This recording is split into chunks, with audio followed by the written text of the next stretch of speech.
vamos fazer a Parashá Selach Lecha, né, que significa aquele que é enviado, aquele que estão sendo enviados. Né?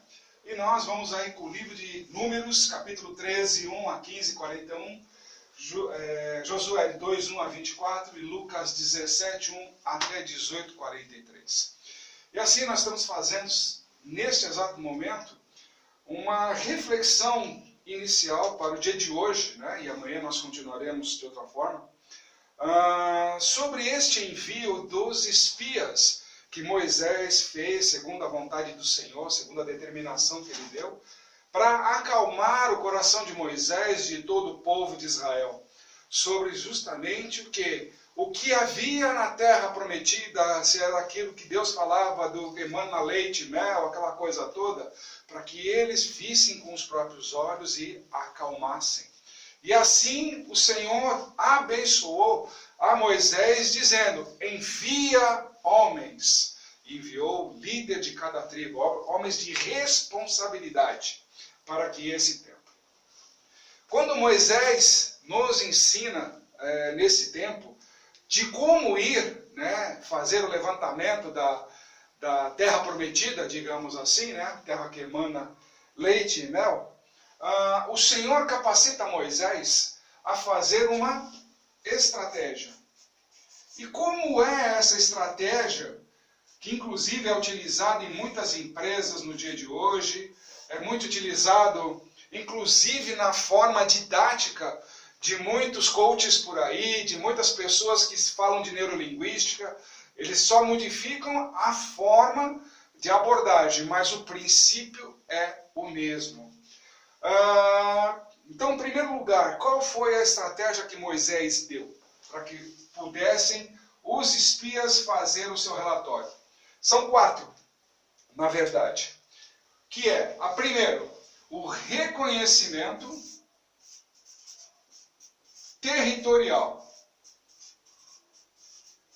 Ou seja, essa terra realmente, qual é? Qual é a dimensão dela? Por onde eu ando? O que tem lá? Como é que é?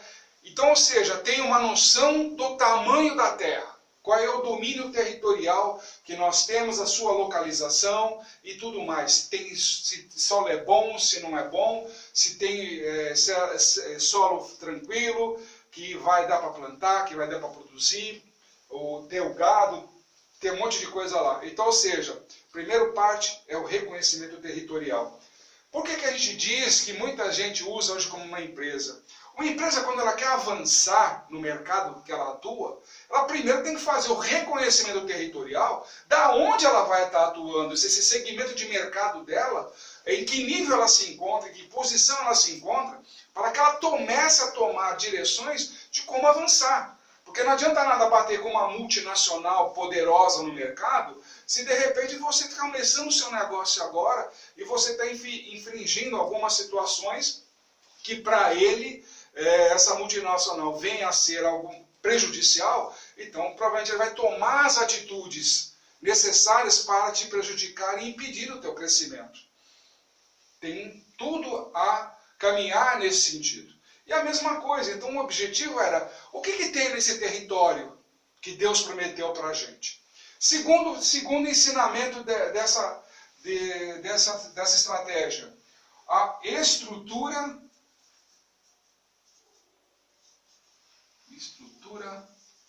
militar. O que vem a ser estrutura militar?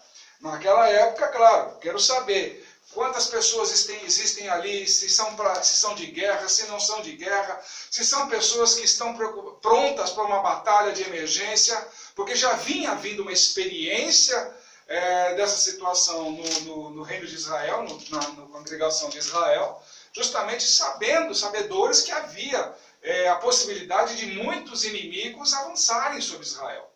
Então, justamente, qual é a estrutura militar de cada lugar?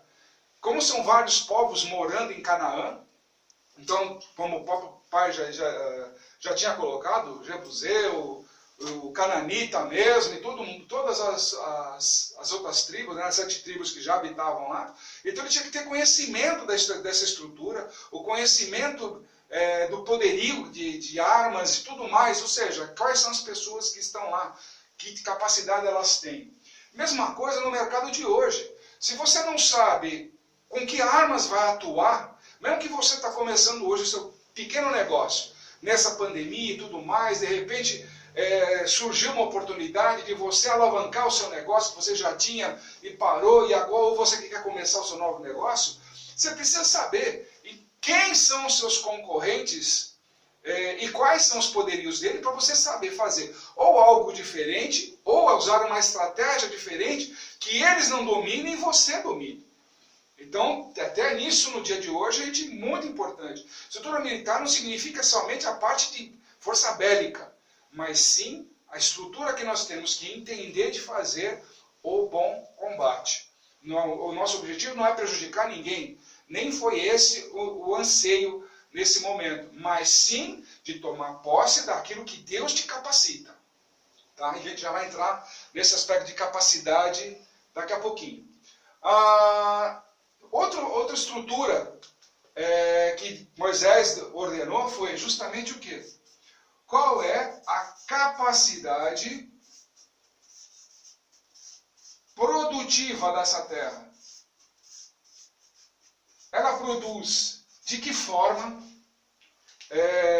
Quais são os tipos de frutos, os tipos de situações que logo mais, digamos assim, o povo avançando e tomando conta, realmente eles vão fazendo o quê?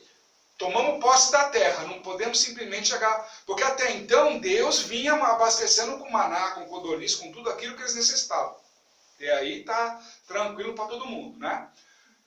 Agora entre vocês aqui, no dia de hoje, eu preciso saber, de repente, eu vou alugar um imóvel para começar o meu negócio. Legal, beleza. Aí você chega lá, aluga num lugar onde não passa ninguém. Como é que o seu comércio vai ser reconhecido? Se ele é um comércio de internet, alguma coisa nesse sentido, então você não precisa de um lugar físico. Na sua casa mesmo você faz toda a estrutura. Claro que se cresce, aí sim você precisa arrumar a parte física para a estruturação do seu lugar. Mas se você precisa vender produtos, vender serviços, alguma coisa nesse sentido, então você vai precisar de um lugar. Então você precisa usar a estratégia de saber qual é a capacidade produtiva que você tem e aonde você pode negociar essa capacidade produtiva. Pessoas que vão passando, pessoas que vão ali olhar aquilo, o material que você tem, o que você tem para oferecer. Mesma coisa aqui. O que a terra é capaz de produzir? O que as águas de lá são capazes... É abundância a água? Não é em abundância? Como é? Como é que é isso? Porque até então ele está indo em cima de uma promessa.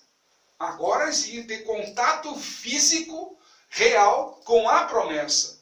Então não podemos esquecer desse tipo de situação. Isso aqui justamente nos leva hoje. Você tem uma promessa para a sua vida. Então agora é hora de você começar a tomar contato físico com aquilo que Deus prometeu para a sua vida. É hora de realmente você sair do seu lugar comum e começar a andar na fé. E pela fé. Né? E a última estratégia que Moisés pediu foi justamente o quê? Me tragam os produtos. Né? Os produtos da terra. O que são esses produtos? O que nós conhecemos no mundo de hoje como amostras. Ou seja, me tragam as amostras.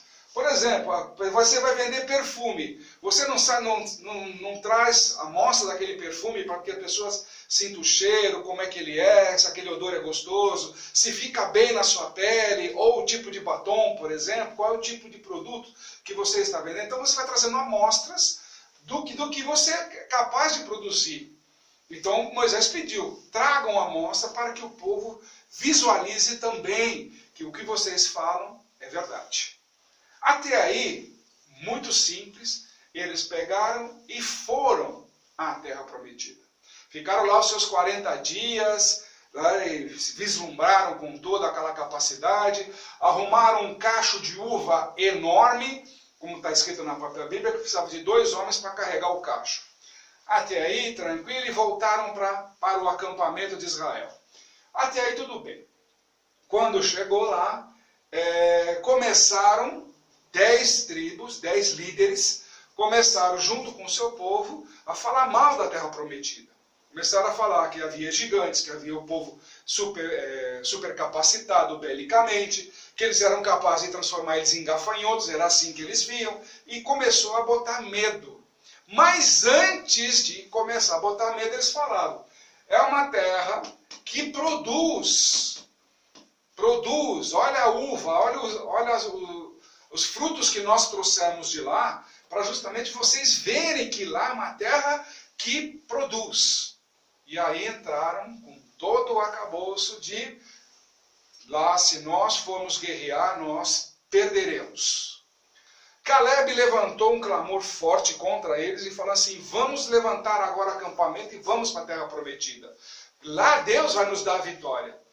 Os 10 subjugaram tanto a Moisés, como a Caleb, como a Josué. Por que disso? O medo tomou conta. Eles começaram a querer voltar para o Egito, porque lá eles tinham fartura de comida, tinham alimentos, tinha toda a situação que vinham reclamando o tempo inteiro durante a travessia.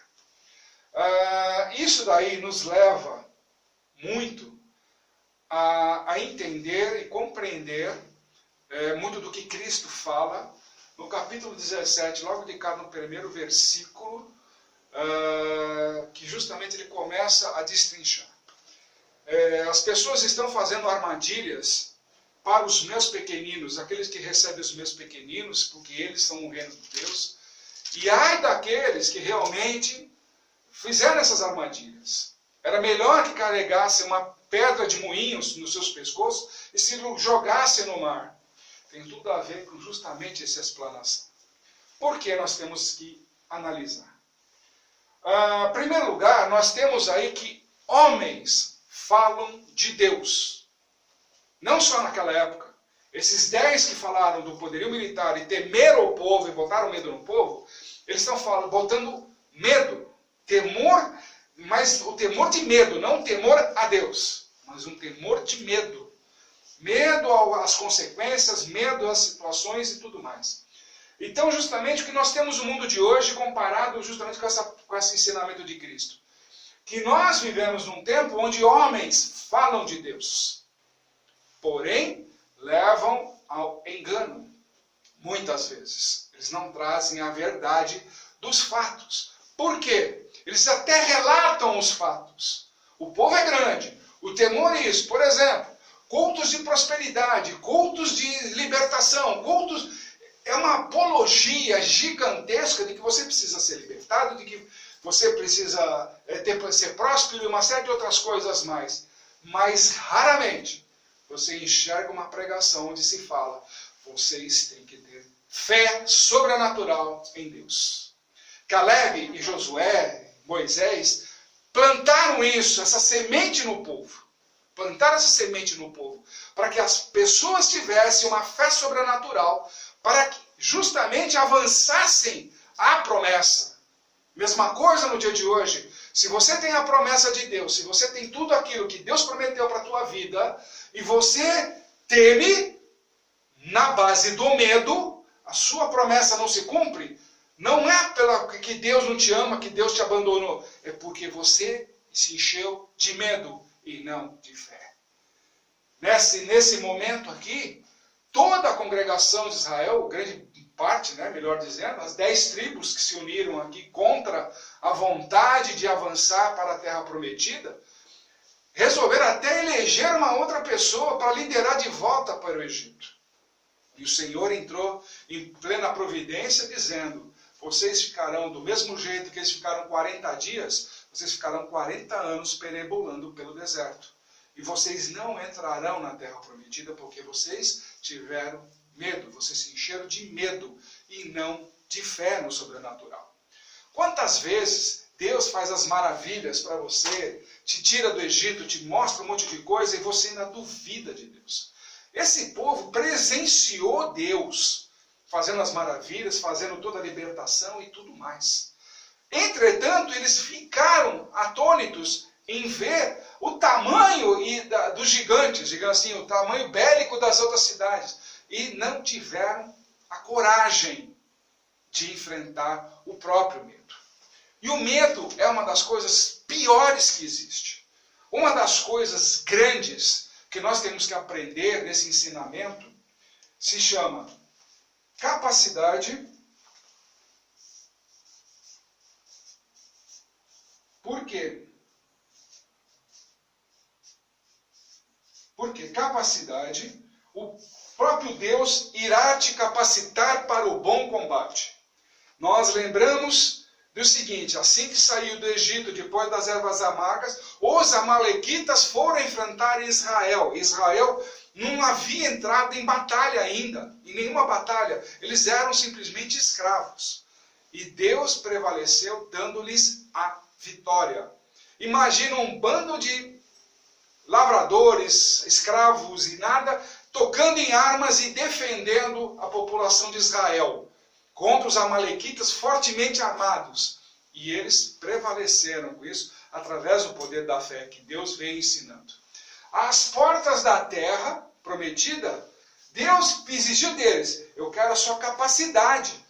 Ou seja, vocês são capazes de enfrentar todo tipo de truculência, todo tipo de adversidade que você se apresenta no teu dia, no nosso dia a dia, no teu futuro, naquilo que você quer plantar, naquilo que você quer colher, naquilo que você quer fazer, não somente na tua vida ministerial, mas na tua vida profissional, pessoal, familiar, em todas as áreas da tua vida, você é competente para isso. Porque Deus te dá capacidade para que você faça a diferença.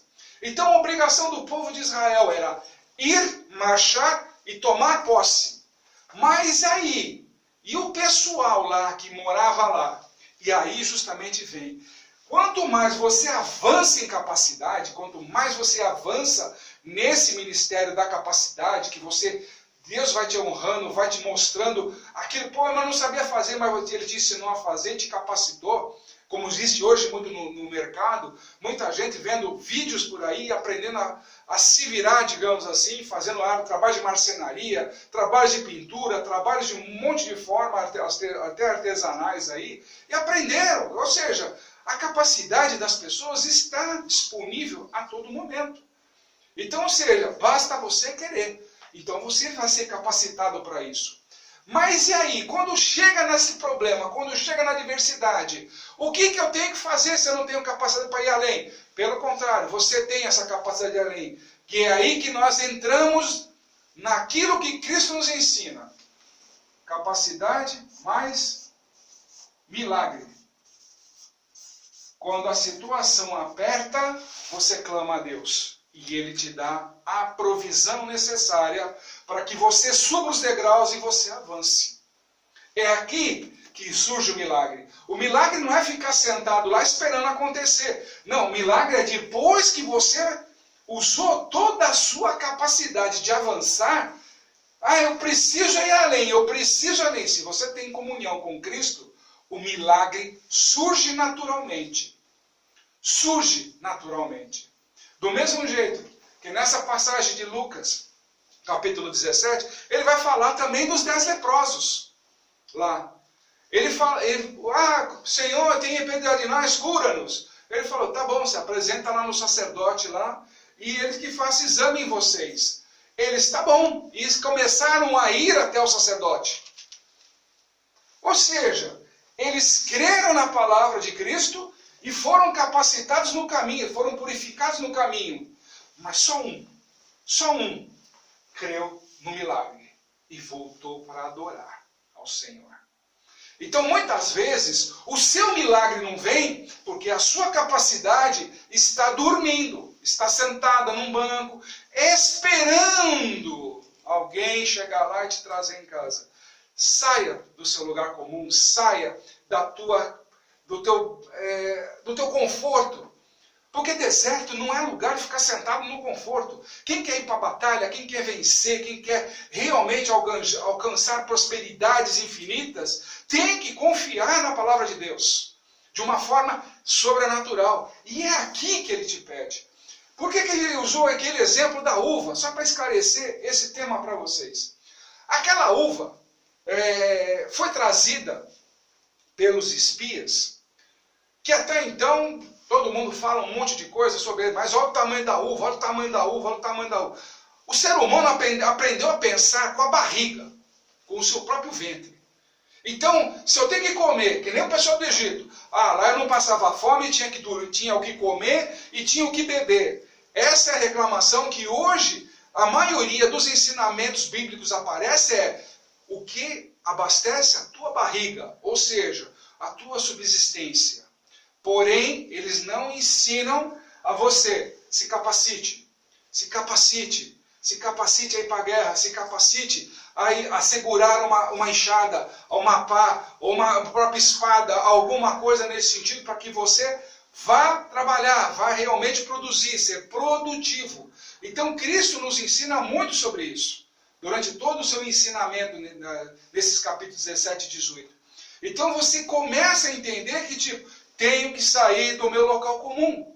E aí nas uvas, é que tem um grande ensinamento hebraico, que nos diz o seguinte: a transparência das uvas revela a sua semente.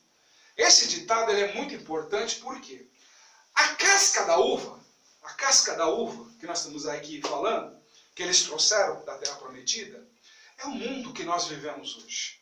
A semente é a nossa semente espiritual. Aquilo que nós queremos que o mundo reflita. Então, quanto mais transparente a casca dessa uva, ou seja, quanto mais transparente o mundo, mais conseguimos enxergar a semente espiritual. Ou seja, quanto mais transparente cada um de nós formos com os nossos irmãos, com nós mesmos, mais será revelado a nossa semente espiritual. E é isso que nós temos que fazer neste mundo. Revelar a natureza espiritual, tirar essa capa negra que envolve um mundo de mentiras, de egoísmo, de ódio, de rancor. Nós temos que tirar essa capa negra que está revestido, onde oculta a própria natureza espiritual que nós temos por obrigação e missão, através de Cristo, de Yeshua HaMashiach, o nosso Senhor Jesus Messias, revelar ao mundo. Ele trouxe essa revelação para nós. E agora chegou o nosso tempo. O nosso tempo realmente de nos purificar e nos entregarmos definitivamente para Ele. E assim revelarmos ao mundo: ei, mundo, quem manda aqui se chama o Senhor Jesus. Amém.